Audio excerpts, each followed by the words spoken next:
wah kayaknya nggak tahu nih orang pajak nih, gue baru beli motor lagi satu. Iya. Gue mungkin baru buka tabungan lagi satu gitu. Semua akses data mungkin sekarang belum, mungkin besok, mungkin tahun depan. Ini semuanya akan terbuka, transparansi. Iya. Nggak ada lagi yang tertutupi gitu istilahnya. Nah kita mengajak teman-teman semua, ayo.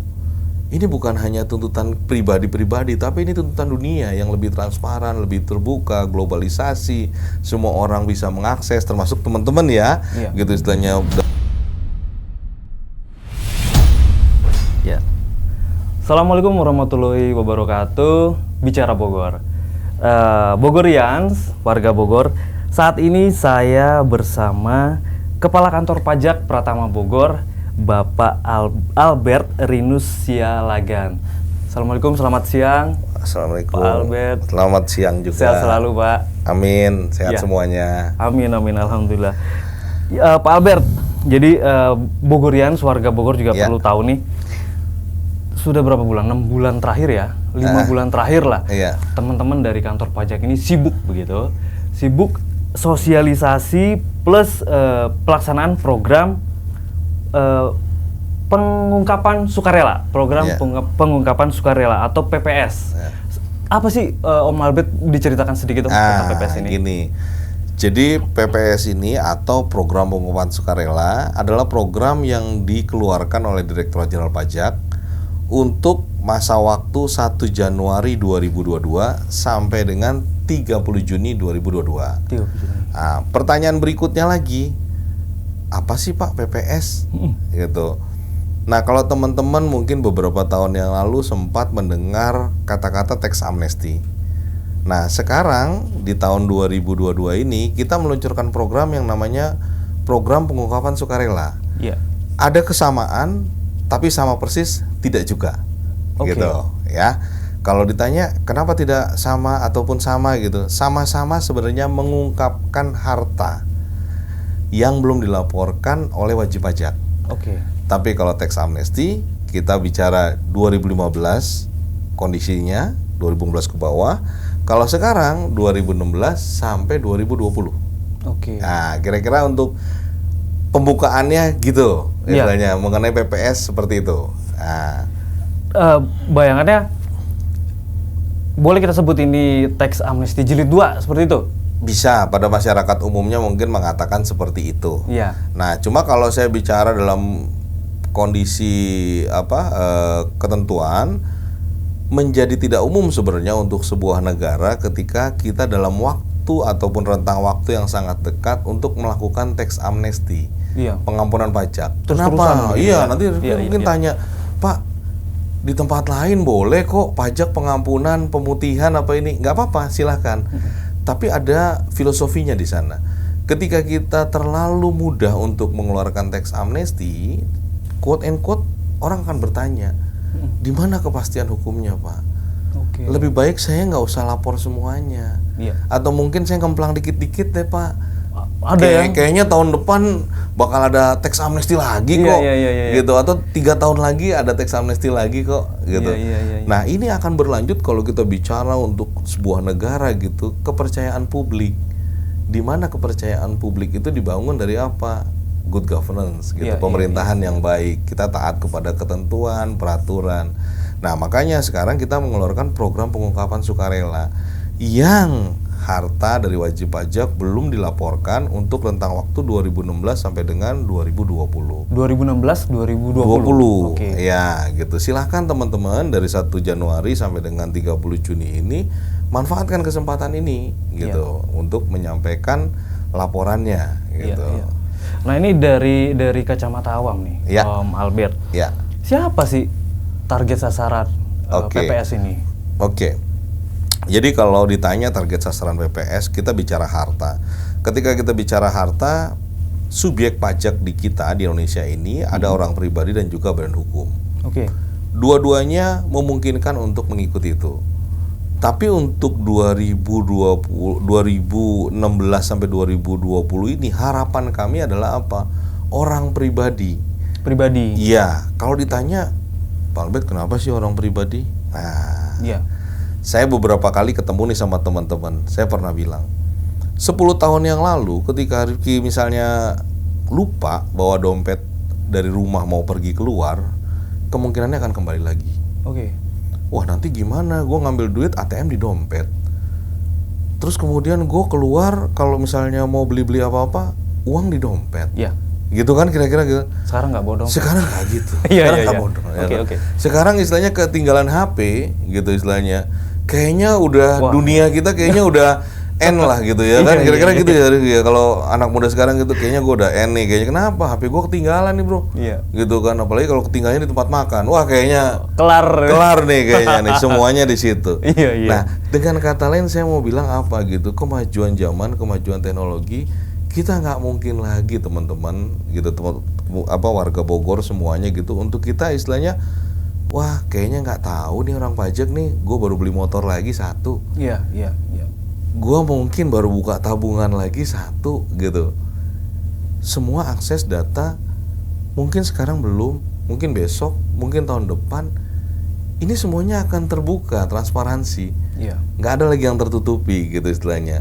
Nah kita mengajak teman-teman semua, ayo ini bukan hanya tuntutan pribadi-pribadi, tapi ini tuntutan dunia yang lebih transparan, lebih terbuka, globalisasi, semua orang bisa mengakses, termasuk teman-teman ya, gitu istilahnya dari teman-teman pihak istilahnya di luar kantor kita pun juga, Pak kita pengen tahu nih apa aja sih nih yang dilakukan pajak gitu, udah nggak bisa lagi.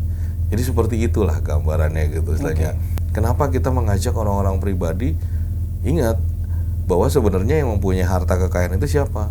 Perusahaan? Tidak. Ya mungkin secara kepemilikan. Tapi sebenarnya kalau kita bicara sejujurnya, siapa yang bertambah kaya? Orang. Iya. Ya, jadi itulah yang kita bangun.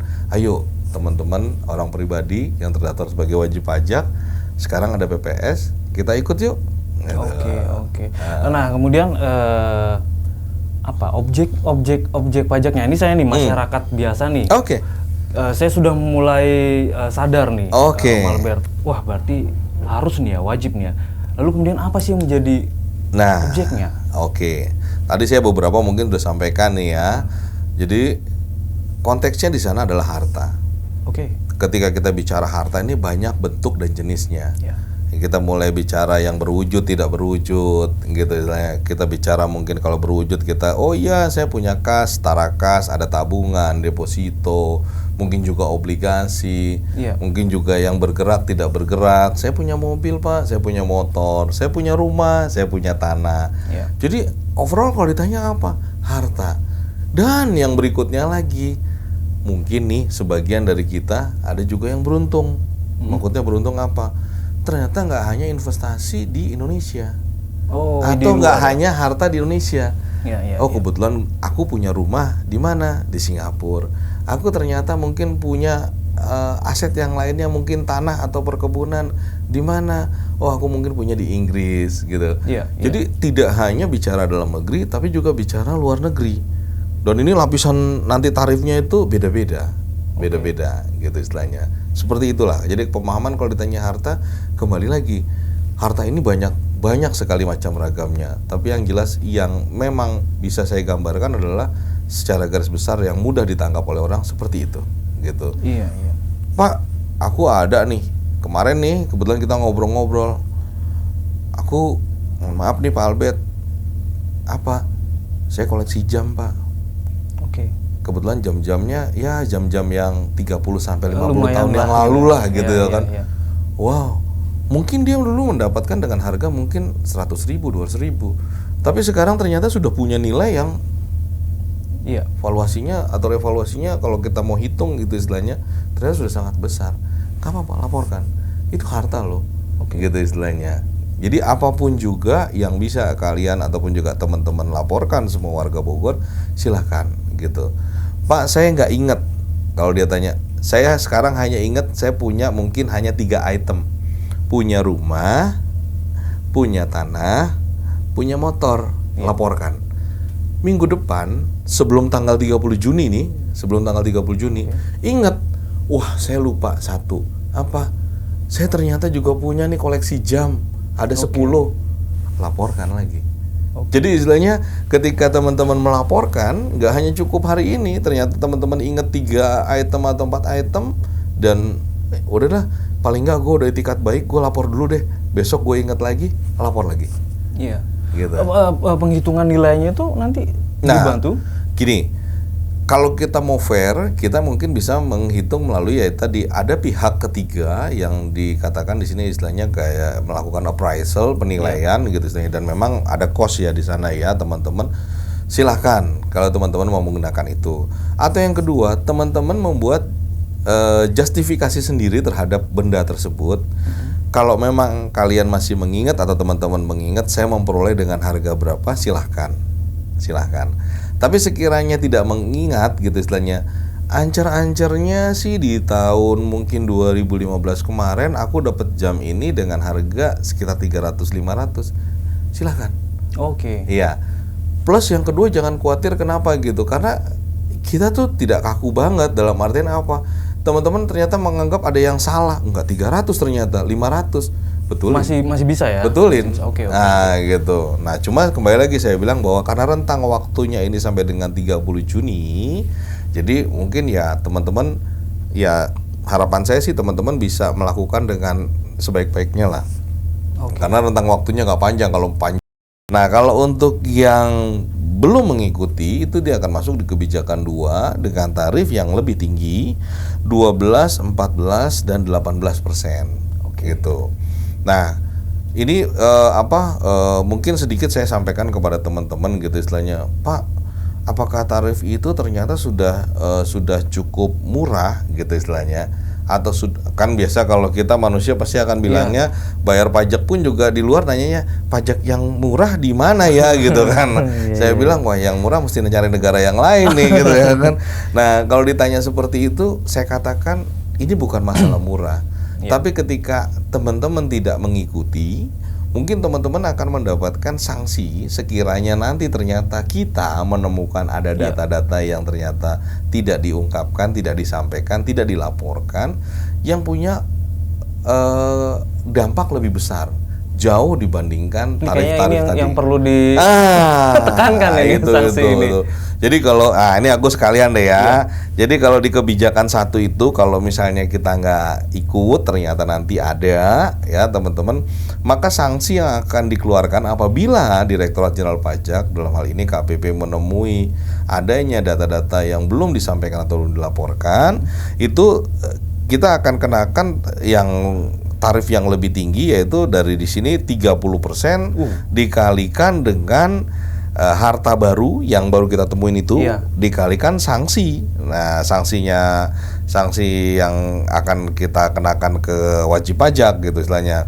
Nah, kalau kita boleh jujur sebenarnya hitungan sanksinya berapa Pak? 200%. Teman-teman sekalian, pemerintah sudah banyak sekali memberikan fasilitas kepada kita, apalagi beberapa waktu lalu kita didera pandemi COVID-19 yang memang cukup menimbulkan gejolak juga di masyarakat. Pemerintah memberikan insentif, bantuan, dan juga hal-hal yang lain. Sekarang waktunya kita juga untuk kembali melihat lagi bahwa peran serta kita untuk membangun bangsa dan negara ini tidak hanya pemerintah saja, tapi juga didukung oleh seluruh warga negara Indonesia. Harapannya adalah warga Bogor, warga yang saya hormati, warga yang saya banggakan, ayo kita bangun negara kita bangun kota Bogor ini lebih baik lagi ke depan. Jangan lupa laksanakan kewajiban PPS. Ingat, waktunya sampai dengan 30 Juni. Jangan sampai kelewat. Oke? Karena pajak itu wajib. Begitu ya? Siap. Pak Abed ya? Ya, makasih. Siap, terima kasih. Terima kasih banyak. Waalaikumsalam warahmatullahi wabarakatuh. Waalaikumsalam warahmatullahi wabarakatuh. Bicara Bogor.